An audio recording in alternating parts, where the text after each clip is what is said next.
цаанаа Дука байна. Тэгэхээр бүгд өнөөдөр миний ажлын өдөрт хамтдаа байцгаая.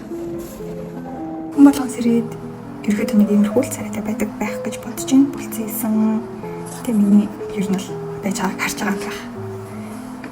Тэгэхээр энэ бичлэгийг би зүгээр өөрийнхөө нэг өдрийг харуулахаас илүүтэйгээр өөртөө өдрийн тэмдэглэл маягаар бичгийг хүссэн. Өглөө босоод мэдээж хэрэг зэрэг дахиад араас нь нэг аяга ус уух гэж хичээж байна. Гэхдээ энэ болноц би энэ усыг бүр гүйцэтгэв.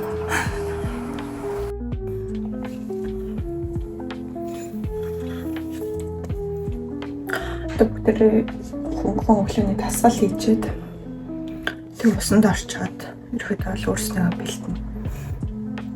Миний олж байгаа юу дөнгөж зэрэг хөө гарч байна.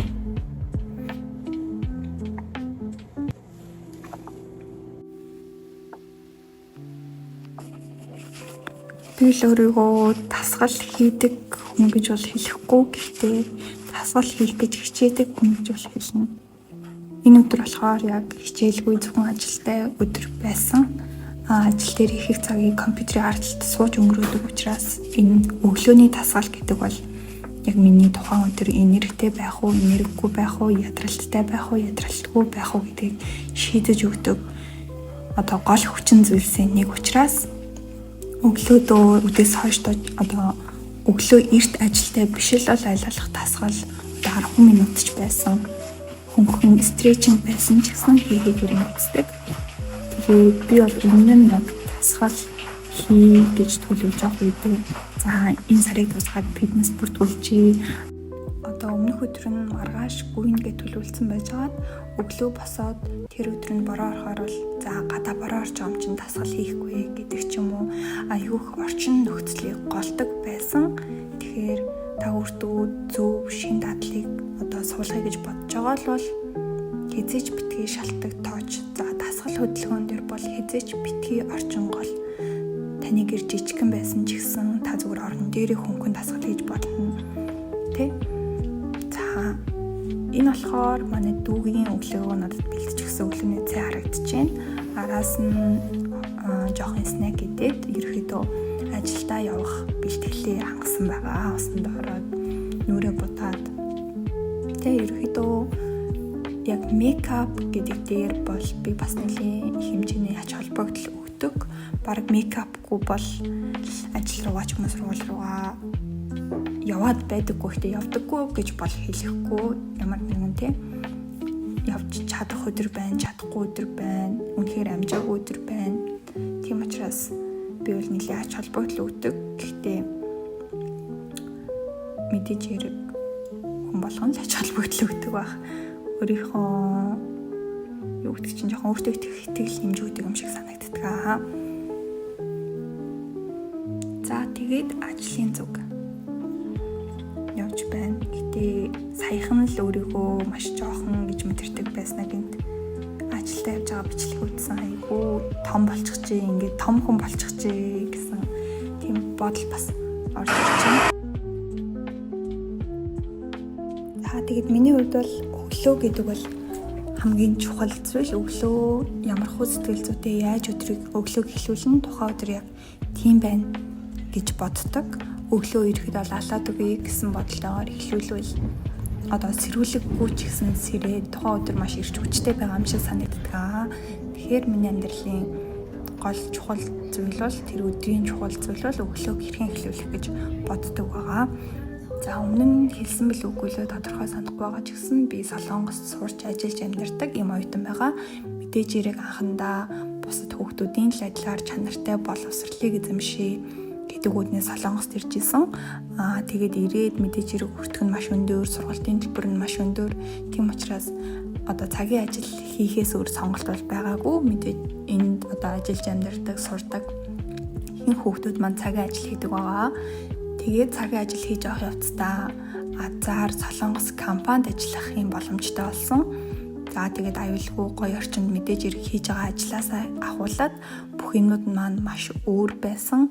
Энэхүү компанид ажиллаад маш их зүйлийг сурч мэдж авсан, маш их олзуурхсан. тэг хизээ нэг өдөр сургуулаа төгсөө Солонгос компанид ажиллаж үзнэ гэсэн тэр зорилго маань арай эрт биелэлээ болоод энэ хүү компани дээрээсээ маш их зүйлийг олж авсан, маш их одоо мундаг сайн гоё хүмүүстэй, чадвартай хүмүүстэй танилцж байгаа. Хэрхэн компани гэдэг зүйл оршин тогтнож энэ дотор нь ямар хүмүүс, ямар хүсэл тэмүүлэл, ямар бодлоор ажиллаж байна. Тэгээд дотор нь ерөөд бол ороод ажиллахад яг компаниудаас юу хүсэж байна, би компаниас юу хүсэх ёстой юм, ямар нэг асуудал гарахад тэрийг яаж шийдвэрлэж гэх мэтчлэн маш их зүйлийг чинь сурч авч байгаа.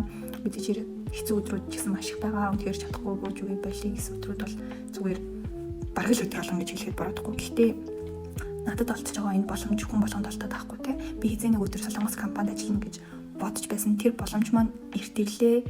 Үүнд би талархалтайгаар хүлээж авах хэрэгтэй гэж боддог. Энэ ажилд орсондоо бол би хизээж харамсдаггүй, маш их зүйлийг сурсан, одооч сурсарч байгаа, ирээдүйд сурах болно. Тийм учраас ер нь тэгж олзуурч хүлээж авдаг. Тэгээд бид нар зөвхөн оффист ажилдаггүй, бас одоо бичлэг хийгч гэдэг юм уу, иймэрхүү байдлаар бас ажилдгаа. Тэгээ манай студио харагдаж байна. Дороо ижил студ дээр орж ирээд те мэргэжлийн камерт хөрөмжүүлэх ямар шүү байдаг юм, хэрхэн ажилладаг юм гэдгийг энэ дээр хараад ерөөд ойлгоод авах юмрхүү боломжууд байгаа учраас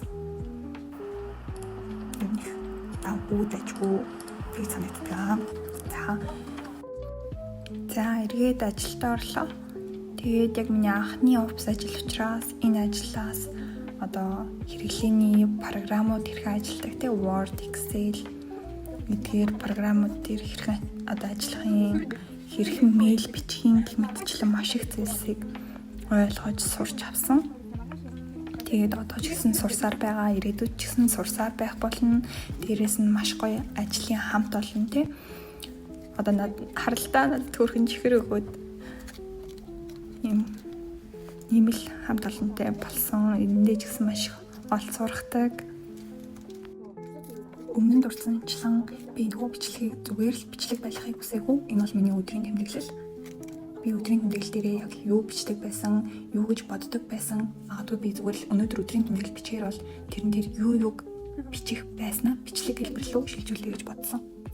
Би зүгээр багасаа айгүй бичих дуртай байсан. Бичиж миний одоо стресс миний дотор энэ буглаад байгаа сэтгэл зүй, мэдрэмжүүд бүгд гадагшилж байгаа юм шиг мэдрэмж төрдөг байсан учраас багасаа л бичдэг байсан. Анхандаа л өдрийн тэмдэглэлээ те. Би өглөө тэдэн цагт сэрсэн, би өдрийн хоолндоо тийм мэдсэн, одоо тэдэн цаг болж байна, би тэдэн цагт унтсан, иймэрхүү маягаар бичдэг байсан бол ер нь бол том болох тусам надад одоо яг ямар мэдрэмж төрж байна, би өчигдрөөс одоо өнөөдөр болоход миний юу өөрчлөгдсөн байна, би юун дээр алдсан байна, би миний одоо юу өчигдрөөс илүү өнөөдөр гэхэд илүү болсон байна гэх мэтчлэн арай дотгошоогоо чиглэсэн зүйлсүүдийг бичдэг болсон байна.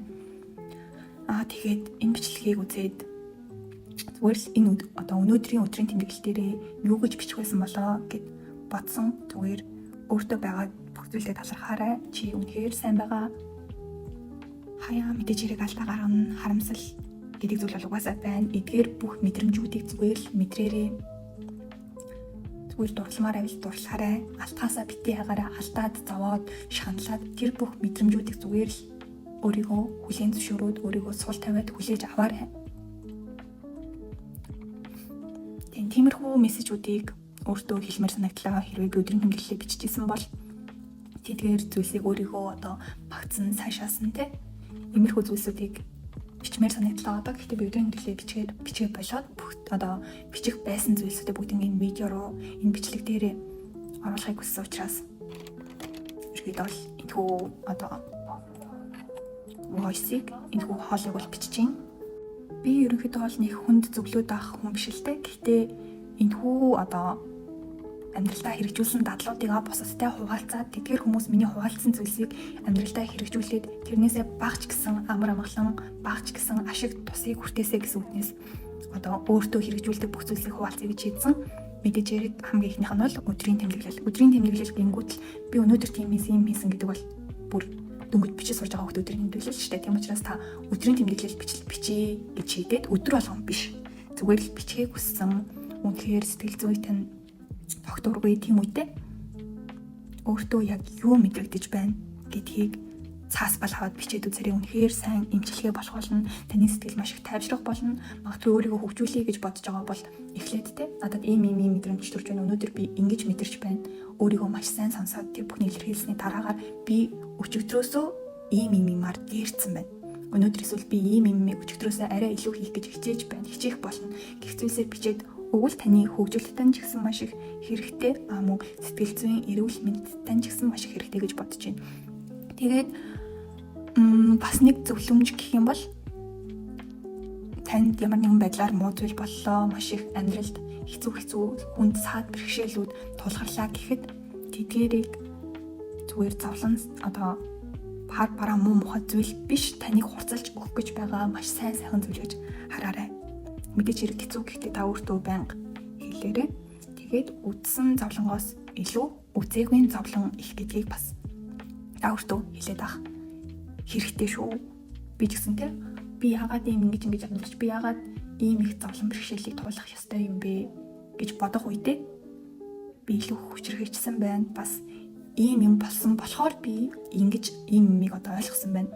Магадгүй хүн надад ингэж муухай хандаг бол би хүмүүсийг ер нь бүгднийг л гой сайхан гэж бодоод хэтэрхий гинэн амьдрах байсан ч юм лээ те дараагийн удаа арай би илүү болгоомжтой тийм байх юм байна. Дээрээс нь надад үнэхээр хэцүү зүйл тохиолдоогүй бол би хүмүүст туслая гэсэн сэтлийг авахгүй байсан юм байна гэх мэтчлэн аль болох өөр төрөө ирсэн тэр зовлон зүтгүүр туулсан амьдралыг надад ирэх ёстой байсан болохоор ирсэн. Дээрээс нь энэ зүйл тохиолдоогүй байхад миний боддог байсан тэр үнцэг, энэ зүйл тохиолдсны дараа миний боддог байсан үнцэг яаж солигдсон байна, юу ухаарч ойлгосон байна гэдэг бол надад хамгийн чухал юм шиг санагдсан. Тэгэхээр та танд тохиолдсон юм болгон учир шалтгаантай гэдэгт итгээрэй.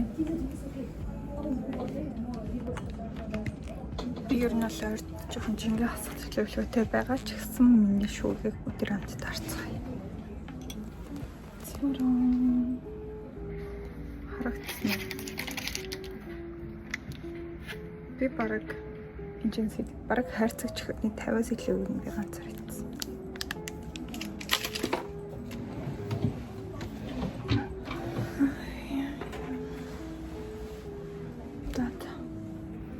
Одоо их тайлны шиг бичих хэвээр тэрийг биччихээд ерөөхдөө бол таарна. За ингээд харчаад явж байна. Миний бичлэг танд жоохон ч гэсэн эерэг энерги эсвэл ямар нэгэн бодлыг өгсөн байгаасаа гэж найдаж байна. Дуустал нутсан танд баярлалаа. Дараагийн бичлэгээр уулзтлаа. Түр баяртай.